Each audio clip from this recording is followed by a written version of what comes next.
கர்த்தருடைய நல்ல நாமத்திற்கு மகிமை உண்டாவதாக. மிகுந்த வாஞ்சையோடு எதிர்பார்ப்புகளோடு ஆழமான திருவசனங்களை கற்றுக்கொள்ள வேண்டும் என்கிற எண்ணத்தோட கர்த்தரின் பாதத்தில் அமர்ந்திருக்கிற உங்கள் எல்லாரையும் வாழ்த்துகிறேன். அவர்களுக்காக கர்த்தரை ஸ்தோத்தரிக்கிறேன். மஸ்கட்டிலிருந்து செயல்படுகிற தேவ மனிதர்கள், தேவ சபை பல இடங்களில் பல நாடுகளில் இருந்து தேவனுடைய வார்த்தைகளை கேட்டுக்கொண்டிருக்கிற உங்கள் எல்லாரையும் வாழ்த்துகிறேன். ஆச்சரியமான ஆழ்ந்த சில வார்த்தைகளை நாம் கேட்டுக்கொண்டிருந்தோம். கர்த்தர் நம்மை வசனத்தின் மூலம் ஆசீர்வதித்துக் கொண்டே இருந்தார். தொடர்ச்சியாக நாம் தியத்திரா சபையை குறித்து தியானிக்க போகிறோம். ஜபத்தோட கவனிக்கும்படி நான் உங்களை கர்த்தருடைய நாமத்தில கேட்டுக்கொள்கிறேன். கடந்த வாரத்தில தியத்திரா பட்டணம் எங்க இருக்கிறது?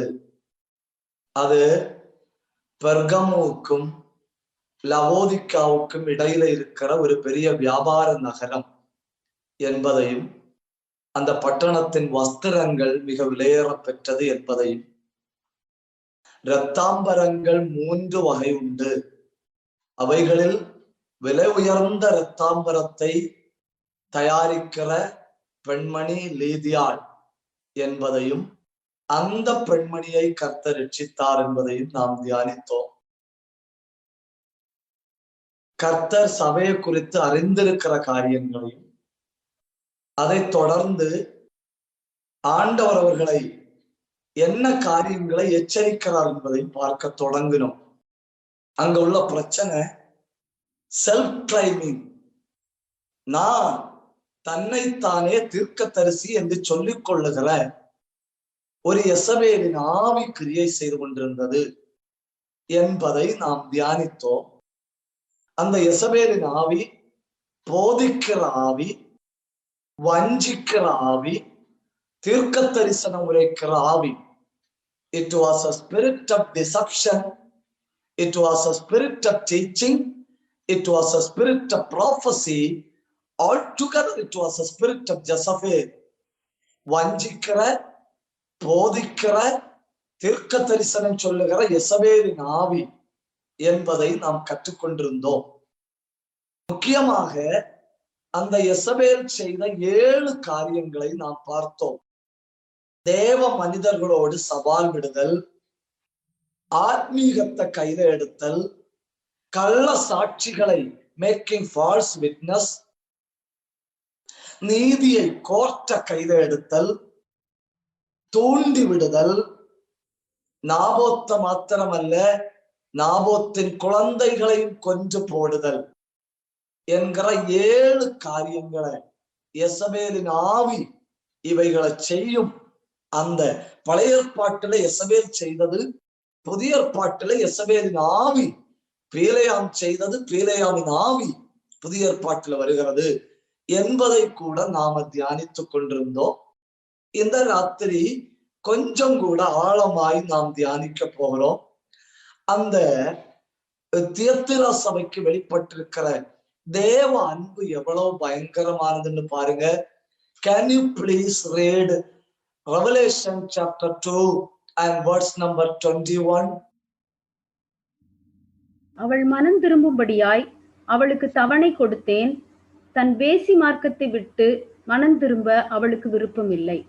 இது ஒரு ஆச்சரியமான வசனம். இது ஒரு பயங்கரமான வசனம்.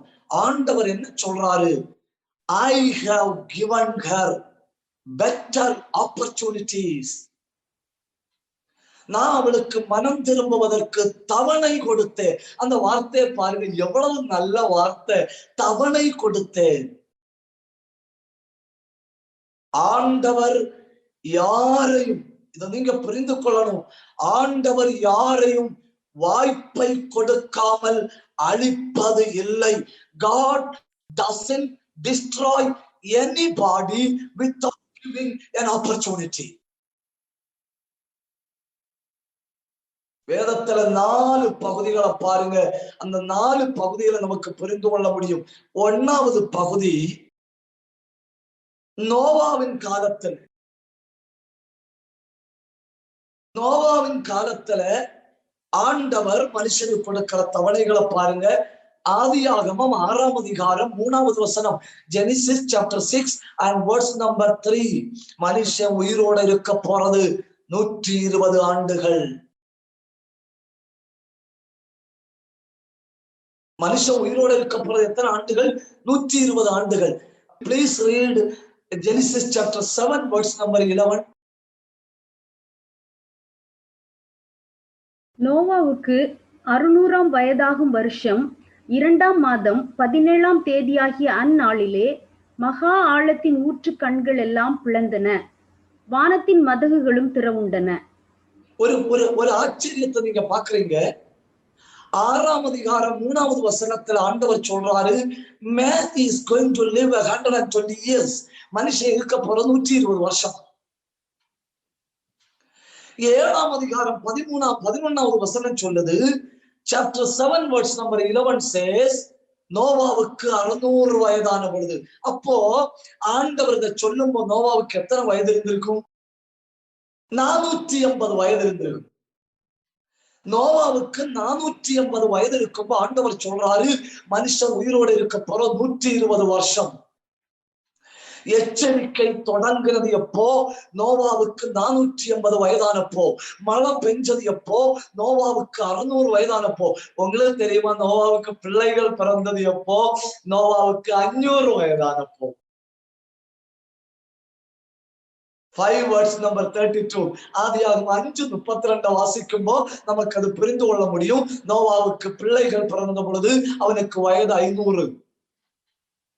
நோவாவுக்கு பிள்ளைகள் பிறக்கும் முன்ன ஆண்டவர் சொல்றாரு, மனுஷன் உயிரோட இருப்போம் 120 வருஷம். நோவாவுக்கு 600 வயதாகும்போ உங்களுக்கு தெரியுமா இந்த 120 வருஷம் என்னன்னு தெரியுமா? தவணை. எல்லாரும் புரிஞ்சுக்கிடணும். Please, I want everybody to understand. அந்த 120 ஆண்டுகளும் தவணை. நோவாவுக்கு 480 வயதானப்போ ஆண்டவர் எழும்பி அடிச்சிருக்கிற ஆண்டவர் சொல்றாரு, இல்ல 120 years, it's a biggest opportunity. Number 2, தானியேல் தீர்க்கதரிசியின் புஸ்தகம் 4ஆம் அதிகாரம் 28-29 வசனங்களை பாருங்க. Can you please look into Daniel chapter 4 and verse number 28 and 29. இந்த காரியங்கள் எல்லாம் அவனுக்கு வந்து நேரிட்டது. பாத்தீங்களா? 12 மாதம் சென்ற பின்பு 12 மாதம் சென்ற பின்பு ராஜா பாபிலோன் ராஜ்யத்தில் அரண்மனை மேல் உலாவிக் கொண்டிருக்கும் போது. போதும், கீழே வருது நியாய தீர்ப்பு. எத்தனை மாதம் சென்ற பின்பு? 12 மாதம். You know, these 12 months are times of opportunity. அந்த 12 மாதங்கள் இருக்கு இல்லையா, அதெல்லாம் தேவன் கொடுத்த தவணை. யோனாவின் புஸ்தகம் 3ஆம் அதிகாரம் 4வது வார்த்தையை பாருங்க. When you read Jonah chapter 3 and verse number 4, 40 நாள் செல்லும், இன்னும் 120 வருடம் தாண்டும், இன்னும் 12 மாதம் தாண்டும், இன்னும் 40 நாள் செல்லும். இந்த டேஸ் எல்லாம் என்ன? Days of opportunity. இந்த காலம் இருக்க 2000 வருடமா விசாலமா திறந்து கிடக்கிறது என்ன தெரியுமா?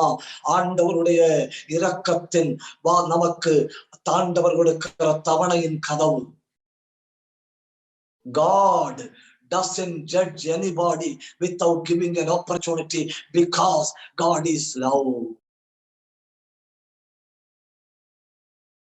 ஒரு சொல்றாரு, நோவாவுக்கு 120, நோவாவின் காலத்துல 120 ஆண்டு தவணை. யோனாவின் காலத்துல 40 நாள் தவணை. நெபுகாத்நேச்சர் ராஜாவுக்கு 12 months. இன்னைக்கு நமக்கு கிருபையின் காலம் என்கிற தவணை. அவங்கள பார்த்து சொல்றாரு, மனம் திரும்பும்படி தவணை கொடுத்தே. நமக்கு ஆண்டவர் தந்திருக்கிற மிகப்பெரிய காரியம் என்ன தெரியுமா? Brothers and sisters, please do listen. God gives you and I best opportunities to repent. இத பேசுகிற எனக்கும் கேட்டுக்கொண்டிருக்கிற உங்களுக்கு நம்ம எல்லாருக்கும் ஆண்டவர் நல்ல வாய்ப்புகளை தாராரு. ஒரு திடகாத்திரமான வாலிபனுக்கு இன்னொரு வீட்டுல போய் கல்யாணம் பண்ணணும்னு ஆசை. அந்த வீட்டுல போய் அந்த ஆள்கிட்ட கேட்கலாம், உங்க மகளை எனக்கு தருவீங்களா? அவர் சொல்றாரு, தாரேன், ஒரு டெஸ்ட் வைப்பேன், பாஸ் பண்ணா தாரேன். Okay, go ahead. அவர் சொன்னாரு, என் வீட்டுல 3 காளைகள் வச்சிருக்கேன், அந்த காளையினுடைய திறந்து விடுவேன், ஒரு காளையினுடைய வாலை நீ பிடிச்சா உனக்கு என் மகளை கல்யாணம் பண்ணி தாரேன். ஒண்டர்ஃபுல். இவன் சரின்னு சொன்னான். ஒரு இடத்துல கொண்டு நிக்க வச்சாரு. நிக்க வச்சுட்டு காலை நிக்கிற அறையினுடைய கதவை திறந்தாரு. திறந்து விட்டப்போ ஒரு காலை வருது, ஆஜானு பாகுவா, கையில கிடைச்சா குத்தி பழக்கலாம் அப்படின்னு சொல்லி அது வருது. வந்த உடனே கல்யாணம் ஞாபகமே போச்சு. அப்படி மாறி கொடுத்தப்ப என்ன நினைச்சான் தெரியுமா? 2வது வரும், அதை பிடிக்கலாம். முதல்ல உள்ளது போச்சு. 2வது ஒரு கதவு திறக்கிறாரு. முதல்ல வந்ததை விட ரெட்டிப்பான ஒண்ணு வருது இறங்கி. அதை கண்ட உடனே உயிரை வச்சு விளையாட விரும்பல, ஒதுங்கி நின்னான். அப்ப மனசு சொல்லிச்சு, அடுத்து வாரத பிடிக்கலாம். 1வது கொஞ்சம் பெருசு. 2வது பார்த்தப்ப நினைச்சான் 1வது உள்ளது கொஞ்சம் பரவாயில்லை, இப்போ 2வது உள்ளது பயங்கரமா இருக்கு 1வது உள்ளதை விட. இப்ப மனசை தேற்றுக்கிறான், 3வது உள்ளதை பிடிக்கலாம் அப்படின்னு நினைக்கும்போ அவரு கதவை திறந்து விட்டாரு. 3வது ஒண்ணு வருது. உபவாசம் இருந்து மெலிஞ்ச ஒரு காளை. மொத்த வேகத்தை எடுத்துக்கொண்டு பாய்ந்து பின்பக்கத்துல வாழ பிடிக்க போறான். வால் இல்ல.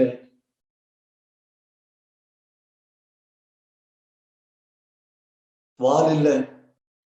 வாய்ப்பு ஏற்கனவே ஓடிட்டு. ஆண்டவர் தருகிற வாய்ப்பை பயன்படுத்தணும். ஆண்டவர் அவளுக்கு வாய்ப்பை கொடுத்தா அவ மனம் திரும்பல்ல. கர்த்தர் மனுஷனை அழிக்கிறது அவன் பாவியானதுனால அல்ல. Please do understand this. God judges a sinner not because he is a sinner, because he didn't use the opportunity. இது ரொம்ப முக்கியம். பெரிய பாவம் செய்ததுனால அல்ல ஆண்டவர் மனுஷனை அழிக்கிறது. அதே நேரத்துல அந்த பாவத்திலிருந்து வெளியே வரும்படி குமாரன் அனுப்பி கொடுத்த வாய்ப்பை அவன் பரிகாசம் பண்றான் இல்லையா? அதனாலதான் அவன் தண்டிக்கப்படுறான். பார்த்து சொல்றாரு, மனம் திரும்பு. மனம் திரும்பல்ல, தவணையும் பயன்படுத்தல. உடனே ஆண்டவர் என்ன சொல்றாரு தெரியுமா? அவளை கட்டல் கிடையாக்குவே. 22வது வசனம், Revelation chapter 2 verse 22. I will make her but return. அடுத்து I kill her. அடுத்து I will kill her children. Brothers, sisters, use the opportunity. அவளை கொல்லுவேன், கட்டல் கடையாக்குவேன். அவளை கொல்லுவேன், அவள் பிள்ளைகளை கொன்று போடும். பிள்ளைகள் யாரு தெரியுமா? அந்த பொய்யான உபதேசங்களை கீழ்ப்படிந்தவர்கள். உலகெங்கும் வஞ்சிக்கிற ஆவி சுற்றி தெரியுது. உலகெங்கும் பொய் தீர்க்க தரிசன ஆவிகள் சுற்றி தெரியுது. அதனால் வஞ்சிக்கப்படுகிறவர்களை பார்த்து ஆண்டவர் சொல்றாரு, அவள் பிள்ளைகள். கர்த்தரை நம்புகிறவர்கள் கர்த்தரின் பிள்ளைகள்.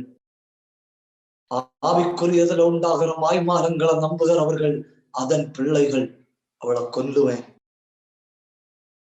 அடுத்து அவளை பின்தொடர்ந்து போனவர்களை பார்த்து சொல்றாரு, நீங்களும் மனம் திரும்பலன்னா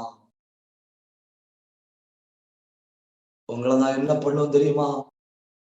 மிகுந்த உபத்திரவத்தின் வழியா கொண்டு போவேன். எனக்கு ரொம்ப ஆச்சரியம். அடுத்த வசனமாக்கும், அதனால் சபைகள் எல்லாம் அறிந்து கொள்ளும். Can you please read verse number 23? அவளுடைய பிள்ளைகளையும் கொல்லவே கொல்லுவேன். அப்பொழுது நானே உள்ளிந்திரியங்களையும் இருதயங்களையும் ஆராய்கிறவர் என்று எல்லா சபைகளும் அறிந்து கொள்ளும். எல்லா சபைகளும் அறிந்து கொள்ளும். ஆண்டவர் 2 விதத்துல, ஆண்டவர் 3 விதத்துல தம்மை வெளிப்படுத்துகிறார். புரிஞ்சுக்கிடுங்க. God expressed himself in 3 ways. ஆண்டவர் தம்மை 3 விதங்களில் வெளிப்படுத்துகிறார். 1, கிருபையுள்ள தேவன், தெய்வம் கிருபையில வெளிப்படுகிறார். 2, அன்புள்ள தேவன், தேவன் அன்புல வெளிப்படுகிறார். 3, நியாயம் தீர்க்கிற தேவன். God is expressed in grace. God is expressed in love. God is also expressed in judgment. எல்லா சபைகளும் அறிந்து கொள்ளும். All the churches will know. நான் இருதயங்களையும் உள்ளந்திரியங்களையும் சோதனை செய்கிறவர். அந்த இடத்துல நீங்க பாத்தீங்களா ஒரு வார்த்தை, உள்ளந்திரியங்கள்.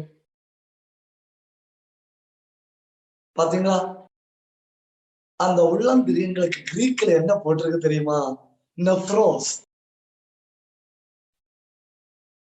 நெப்ரோஸ்னா என்ன தெரியுமா? கிட்னி.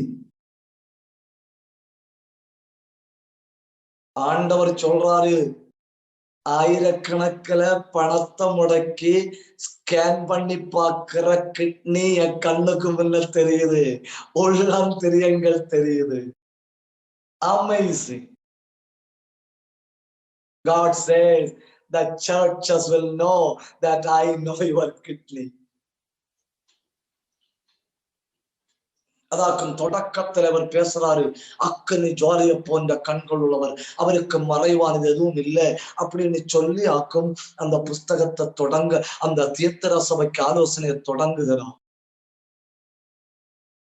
ஒரு முக்கியமான வசனத்தை வாசிப்பீங்களா? 1 Peter chapter 1 verse number 17. 1 பேதுரு 1:17. அன்றியும் பட்சபாதம் இல்லாமல் அவனவனுடைய கிரியைகளின்படி நியாயம் தீர்க்கிறவர் நீங்கள் பிதாவாக தொழுது கொண்டு வருகிறபடியால் இங்கே பரதேசிகளாய் சஞ்சரிக்கும் அளவும் பயத்துடனே நடந்து கொள்ளுங்கள். இங்க 2 காரியத்தை நாம பார்க்கிறோம். We see love. என்ன? Father. அவரை நீங்க தொழுது கொள்றது எப்படி தொழுது கொள்வீங்க? பிதா, அப்பா, அன்பு.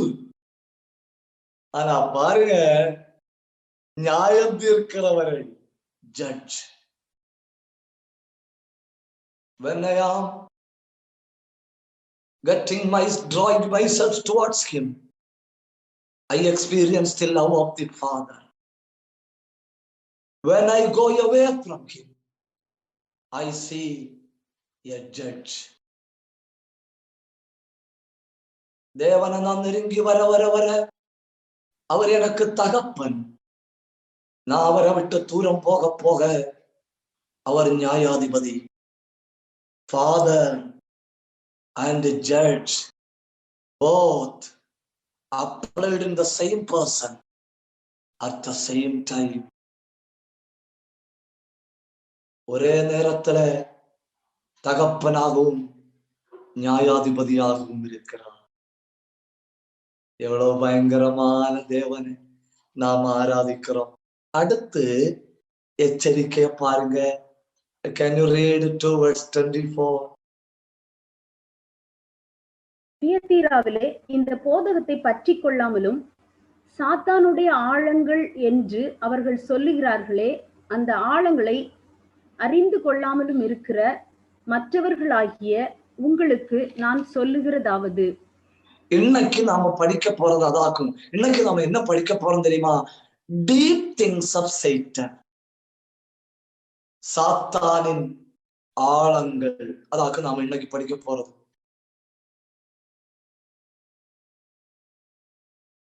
ஏன் சாத்தானின் ஆழங்கள் அப்படின்னு ஒரு காரியம் சொல்லி இருக்கு? ஏன்? Why the very particular word depth of Satan is written?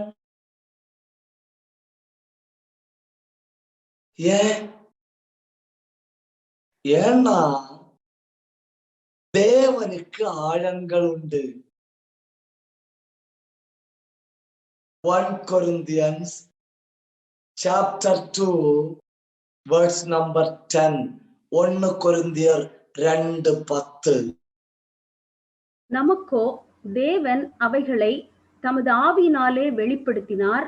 அந்த ஆவியானவர் எல்லாவற்றையும் தேவனுடைய ஆழங்களையும் ஆராய்ந்திருக்கிறார். அப்போ தேவனுக்கு ஆழங்கள் உண்டு. சாத்தான் என்ன விரும்புறான்? தன்னை தேவனை போல மாற்றிக்கொள்ளணும்னு விரும்புறான். அதனால சாத்தான் எதை வச்சிருக்கிறான்? ஆழங்களை வச்சிருக்கிறான். எல்லாருக்கும் புரியுதுன்னு நினைக்கிறேன். தேவனுக்கு ஆழங்கள் உண்டு. Deep things of God, so that the enemy also keep deep things of Satan. ஆண்டவருக்கு என்னெல்லாம் உண்டோ அதெல்லாம் தனக்கு வைத்துக் கொள்ள சாத்தான் விரும்புறான். கொஞ்சம் வசனங்களை வாசித்தா உங்களுக்கு தெரியும். தேவனுக்கு என்ன உண்டு? தேவனுடைய உபதேசங்கள், doctrines of God. சாத்தானுக்கு என்ன உண்டுன்னு பாருங்க. 1 தீமோத்தேயு 4ஆம் அதிகாரம் 1வது வசனம். 1 Timothy chapter 4 and verse 1.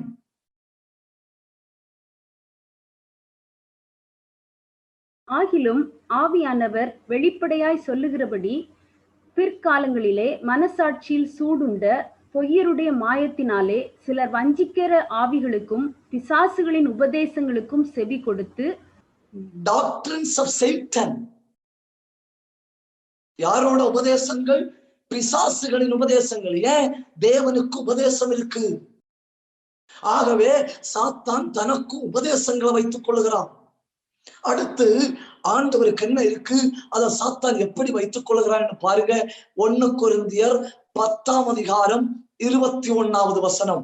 1 Corinthians chapter 10 verse number 21. இது ரொம்ப முக்கியமான வசனம். This is going to be so important. நீங்கள் கர்த்தருடைய பாத்திரத்திலும் பேய்களுடைய பாத்திரத்திலும் பானம் பண்ணக்கூடாதே. பாத்தீங்களா? கர்த்தருடைய பாத்திரம், பேய்களின் பாத்திரம். அடுத்த வார்த்தை, நீங்கள் கர்த்தருடைய போஜன பந்திக்கும் பேய்களுடைய போஜன பந்திக்கும் பங்குள்ளவர்களாய் இருக்கக்கூடாதே. கர்த்தருடைய பாத்திரம், பேய்களின் பாத்திரம். கர்த்தருடைய போஜன பந்தி, பேய்களின் போஜன பந்தி. அதாவது கர்த்தருடைய பந்தி என்கிற, லார்ட்ஸ் டேபிள் என்கிற அந்த மிக பரிசுத்தமான இரத்தமும் மாம்சமும் சம்பந்தமான காரியத்திற்கு he has the duplicate. எல்லாரும் புரிந்து கொள்ளணும், எல்லாரும் புரிந்து கொள்ளணும். கர்த்தருக்கு உபதேசம் உள்ளது போல அவன் வச்சிருக்கிறான். கர்த்தருக்கு ஆழங்கள் உள்ளது போல அவன் வச்சிருக்கிறான். கர்த்தருடைய பந்தி உள்ளது போல அவன் வச்சிருக்கிறான். கர்த்தர் விதைக்கிறது போல அவன் களைகளை விதைக்கிறான். You know who is the enemy of original? ஒரிஜினலுடைய எதிராளி இன்னொரு ஒரிஜினல் அல்ல, duplicate just like original. அப்போ கர்த்தர் எதை வச்சிருக்கிறாரோ அது போல சாத்தான் வச்சிருக்கிறான். God has worship, Satan also has worship. God has doctrine, Satan has doctrine. God is sowing the seed, Satan is sowing the tares. ஆண்டவருக்கு பரிசுத்தமான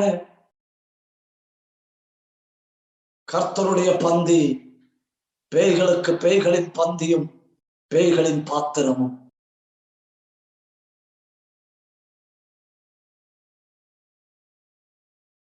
இதுதான் சாத்தானின் ஆழங்கள். ஒரு ஒரிஜினலுடைய எதிராளி இன்னொரு ஒரிஜினல் அல்ல. ஒரு ஒரிஜினலுடைய எதிராளி a duplicate, just look like original. பார்க்க ஒரிஜினலை போல இருக்கிற இன்னொரு டூப்ளிகேட் தான் ஒரிஜினலுடைய மிகப்பெரிய எதிராளி. சாத்தா அததானே பண்ணி இருக்கிறான் தியத்தீரா சபையில. Just like original, he has the duplicate. சாத்தானின் ஆழங்கள். ஒரு பிரபலமான பண்டிகை ஒரு ஆலயத்துல நடக்கும். அந்த பண்டிகை நடக்கிற இடத்துல 2,00,000 மேற்பட்ட ஜனங்கள் கூடி பண்டிகை கொண்டாடுவார்களாம். அந்த பண்டிகை நடப்பது எப்படி தெரியுமா? இயேசுவின் நாமத்துல.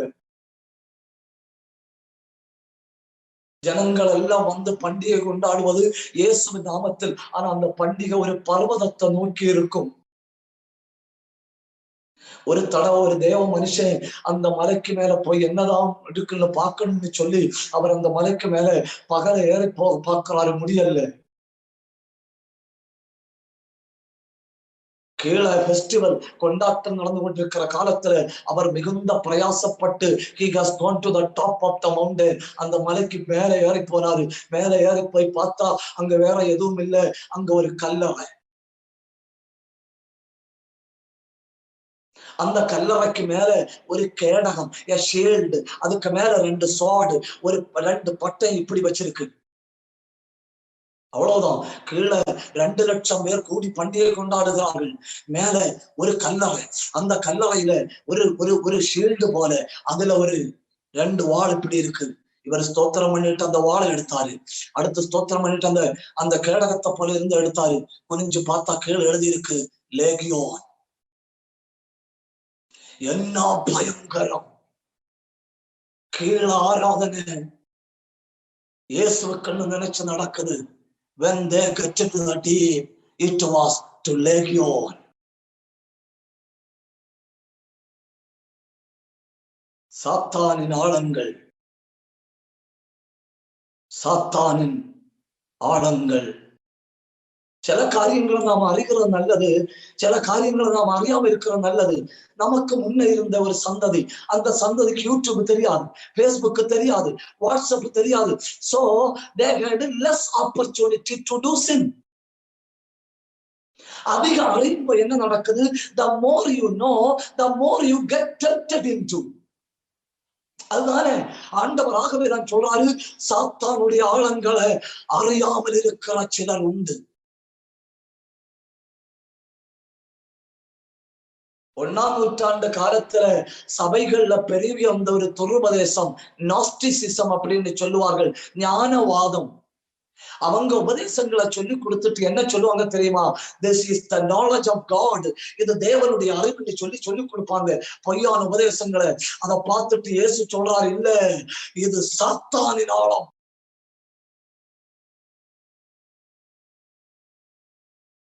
கால விடாதுங்க. சில காரியங்களை அறியாம இருக்கிறது நல்லது.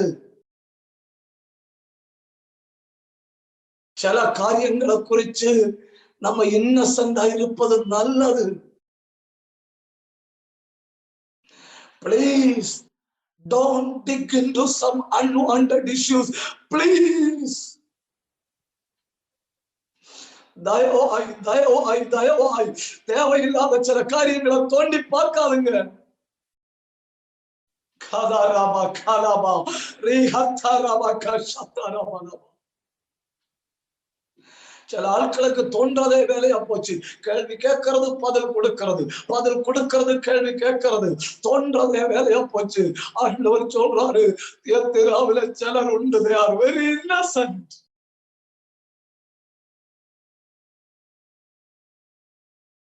அவங்க ரொம்ப Innocent.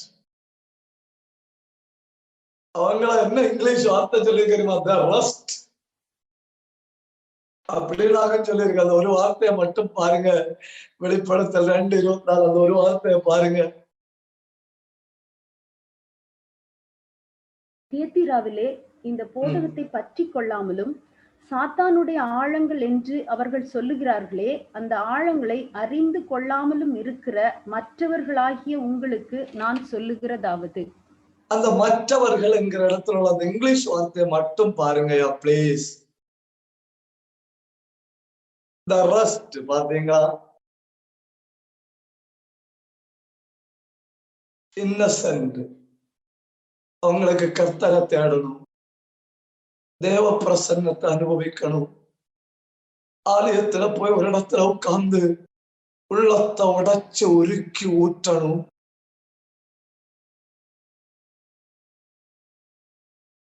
As many as. Thank you. அவர்களை பார்த்து என்ன சொல்றாரு தெரியுமா? நான் உங்க மேல ஒரு பாரத்தை சுமத்த மாட்டேன்.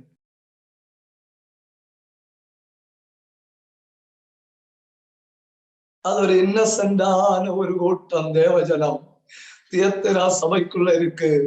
They don't have much knowledge about the depth of Satan, but they experience the love of God.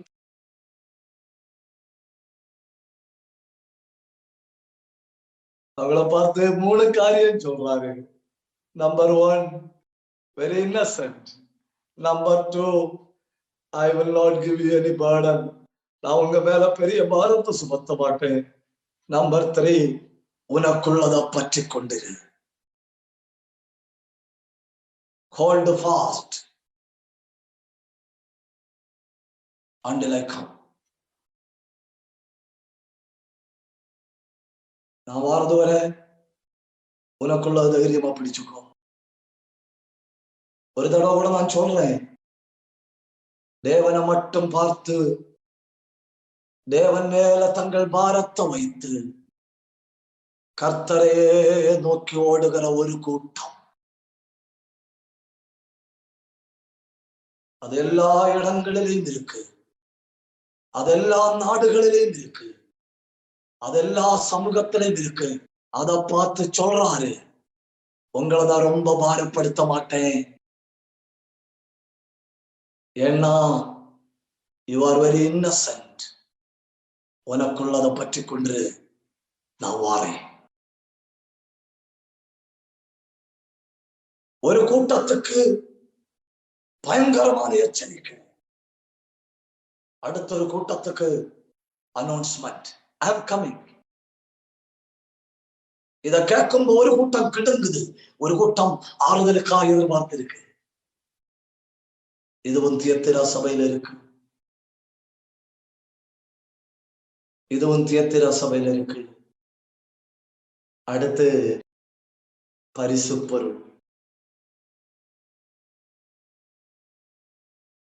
வேற எந்த சபைக்கும் எவ்வளவு பெரிய பரிசுகள் ஆண்டவர் சொல்லல. தியத்திரா சபைக்கு ஜெயங்கொள்ளோரு கொடுக்கிற பரிசுகளை பாருங்க.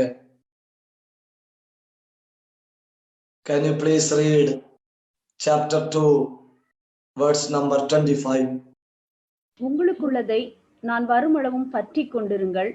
ஜெயங்கொண்டு முடிவு பரியந்தம் என் கிரியைகளை கை கொள்ளுகிறவன் எவனோ அவனுக்கு நான் என் பிதாவினிடத்தில் அதிகாரம் பெற்றது போல ஜாதிகளின் மேல் அதிகாரம் கொடுப்பேன். இங்க சொல்லி இருக்கு, what you mean by overcomer. ஜெயம் கொள்ளுதல் என்றால் என்ன? நீங்க சொல்லி இருக்கு, ஜெயம் கொள்ளுதல் அப்படின்னா என்ன? முடிவு பரியந்த என் கிரியைகளை கை கொள்ளுதல். ஜெயம் கொள்ளுதல் அப்படின்னா ஓடி ஜெயிக்கவும் வேணும், கையில இருக்கிறத பிடிச்சிருக்கவும் வேணும். Hold and run. ஒலிம்பிக் போட்டியில தீபம் ஏற்றும்படி ஓடுகிறவன் ஓடவும் வேணும், கையில இருக்கிறத அணையாமலும் இருக்கணும். He has to run, but he has to keep. ஏதாவது ஒண்ணுதானே செய்ய முடியல. You have to do both. நீ முடிவு பரியந்த நிலைக்கணும், கூடவே கை கொள்ளணும். Hold fast and overcome. 2 பிரபலமான ராஜ்யங்கள் யுத்தம் பண்ணுது. அந்த யுத்தத்துல ஒரு நல்ல ராஜ்யத்தின் அரசன் தோற்று போனான். அந்த அரசன் மேல எதிர்நாட்டு அரசனுக்கு பாவம் தோணிச்சு. அவன் சொன்ன, உன்னை நான் கொல்ல விரும்பல, I don't like to kill you. உன்னை உயிரோட விடணும்னா ஒரு கண்டிஷன். என் ராஜ்யத்துல இருக்கிற குளத்துக்குள்ள இறங்கி ஒரு அகண்டவாய் பாத்திரத்துல தண்ணி எடுக்கணும். அந்த தண்ணி எடுத்து உன் தலைக்கு மேல வைக்கணும்.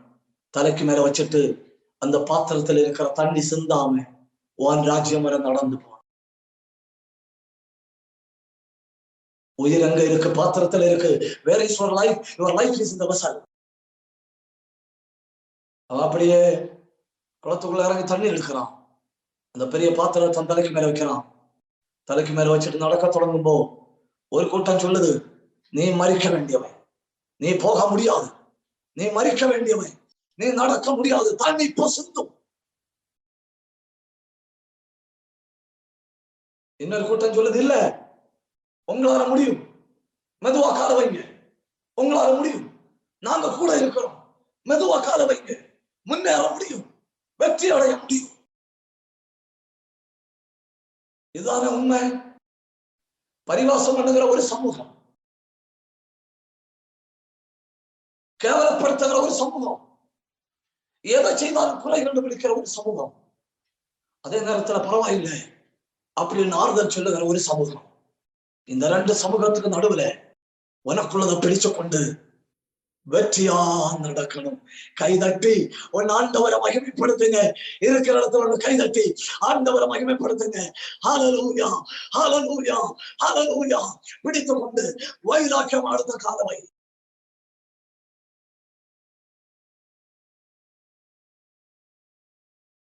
ஏன் என்ன கொடுப்பேன்னு சொல்றாரு? ஒண்ணு, ராஜ்யங்கள் மேல் அதிகாரத்தை கொடுப்பேன். I will give him power over the nations. உத்தமத்தோடு நடக்கிற தியத்திரா பட்டணத்தின் தேவ பிள்ளையே, அந்த தேவ பிள்ளையை பார்த்து, the innocent ones பார்த்து சொல்றாரு, I will give you power over the nations. ராஜ்யங்கள் மேல உங்களுக்கு அதிகாரத்தை தருவேன். நம்பர் 2, இரும்பு கோலால் அவர்களை ஆளுகை செய்து குயக்கலத்தை போல அவர்கள் உடைத்து போடுவாய். இந்த வசனம் உண்மையில யாரை பார்த்து சொன்னது தெரியுமா? 2ஆம் சங்கீதத்துல இயேசுவுக்கு சொல்லப்பட்டது. When you read Psalm number 2, verse number 8 and 9, என்னை கேளும், ஜாதிகள் உமக்கு சொந்தமாகும், ராஜாக்கள் உமக்கு சொந்தமாகவும் தருவேன்.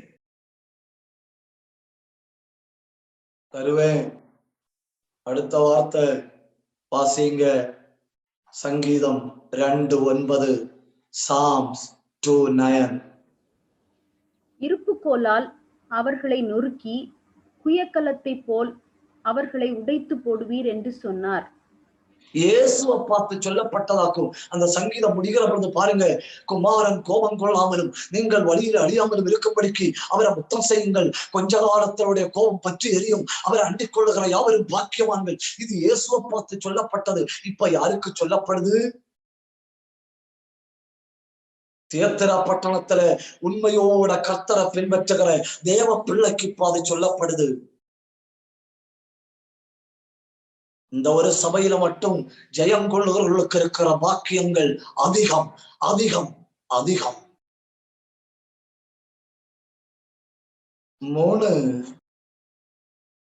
Revelation 2 verse number 28. அதை வாசிங்க. வெளிப்படுத்தல் 2:28. விடிவெள்ளி நட்சத்திரத்தையும் அவனுக்கு கொடுப்பேன். ஒரு பெரிய ஆச்சரியமான வார்த்தை சொல்லி இருக்கு. 1, ராஜ்யங்கள் மேல அதிகாரத்தை கொடுப்பேன். 2, I will make him like an iron rod. இரும்பு கோல போல அவனை மாற்றுவேன். அவன் எதிராளிகளை மண்கலத்தை போல மாற்றுவேன். 3, I will give him morning star. நான் அவனுக்கு விடிவெள்ளி நட்சத்திரத்தை கொடுப்பேன். என்ன ஆச்சரியமா இருக்கு இல்லையா? என்ன ஆச்சரியமா இருக்கு. விடிவெள்ளி நட்சத்திரம் என்கிற வார்த்தை பைபிள்ல சில இடங்கள்ல சொல்லி இருக்கு. அங்க எல்லாம் யார சொல்லி இருக்குன்னு பாருங்க. Revelation chapter 22 verse number 16, வெளிப்படுத்தல் 22:16.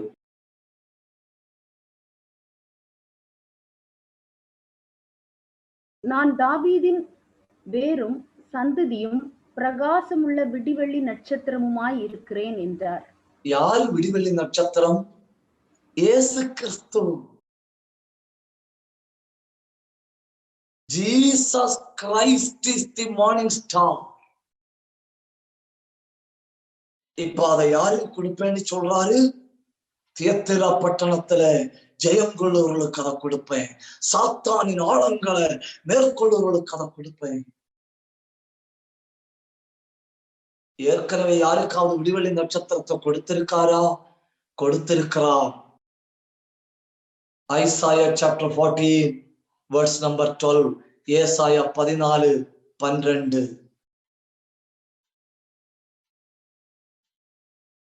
அதிகாலையின் மகனாகிய விடிவெள்ளியே, அதிகாலையின் மகனாகிய விடிவெள்ளியே. ஏற்கனவே தம்மை ஆராதித்துக் கொண்டிருந்த ஒரு தூதனுக்கு விடிவெள்ளி நட்சத்திரத்தை கொடுத்தார். அது அவனிடத்திலிருந்து எடுத்து இப்போ தியத்திரா உள்ள தேவ பிள்ளைகளுக்கு சொல்றாரு, அதை நான் உங்களுக்கு தருவேன். விடிவெள்ளி நட்சத்திரம்னா என்ன?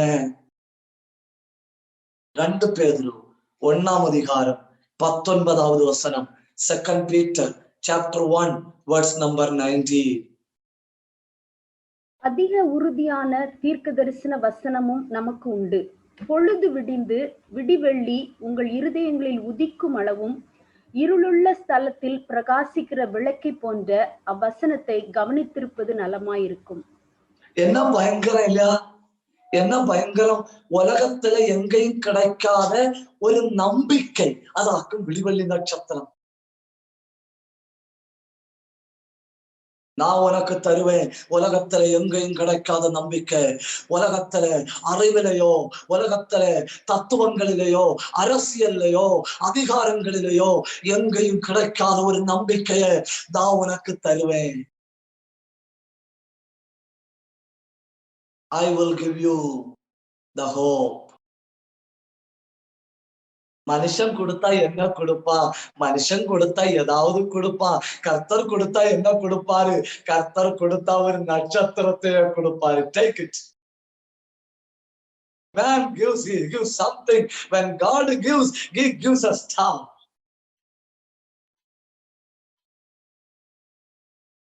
விடிவெள்ளி நட்சத்திரம் என்பது ஒரு அடையாளம்.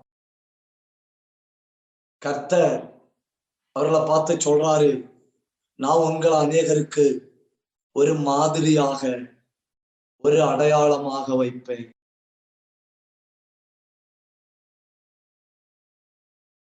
விடிவெள்ளி நட்சத்திரம் பிரகாசம். நான் உங்களை அநேகருக்கு முன்பாக பிரகாசமா வைப்பேன். விடிவெள்ளி நட்சத்திரம் ஒரு புதிய நம்பிக்கை. நான் உங்களுக்கு ஒரு புதிய நம்பிக்கை தருவேன். விடிவெள்ளி நட்சத்திரம் என்பது இயேசு கிறிஸ்து. I will be yours.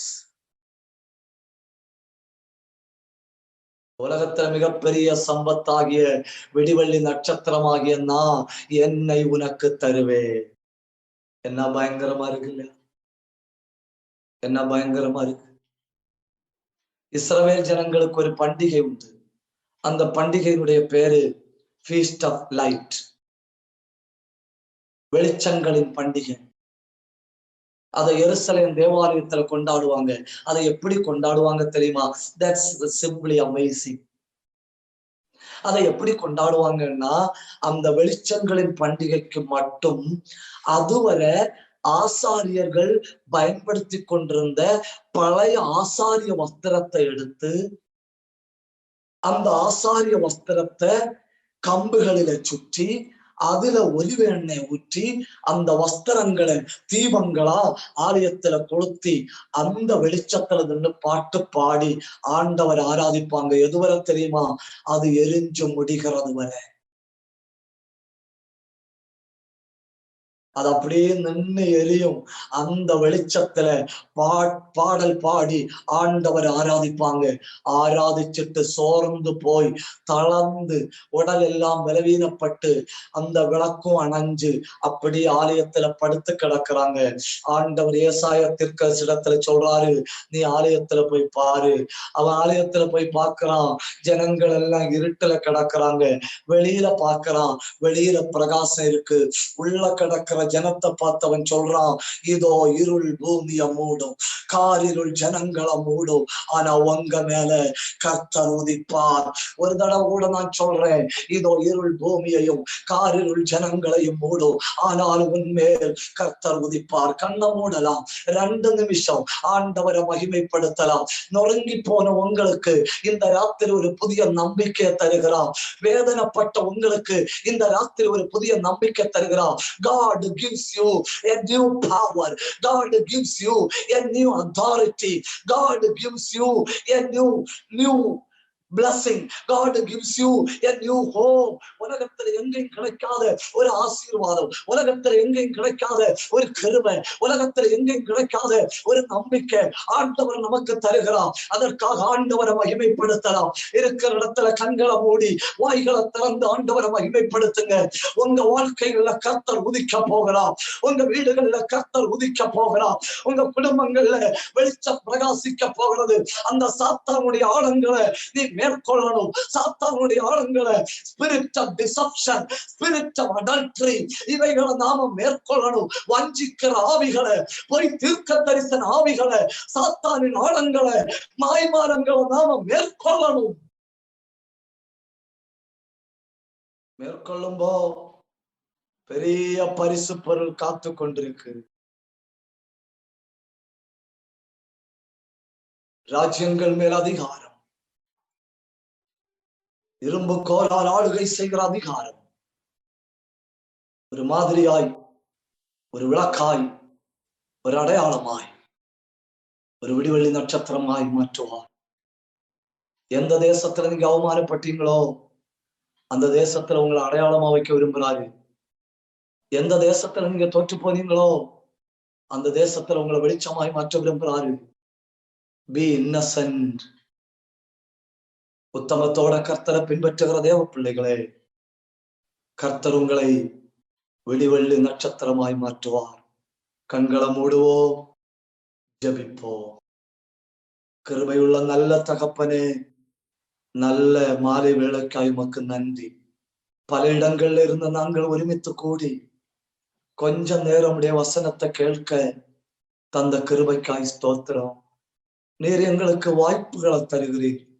நோவாவின் காலத்துல 120 ஆண்டு, நெபுக்கத்நேச்சருக்கு 12 மாதம், யோனா காலத்துல அந்த ஜனங்களுக்கு 40 நாட்கள்.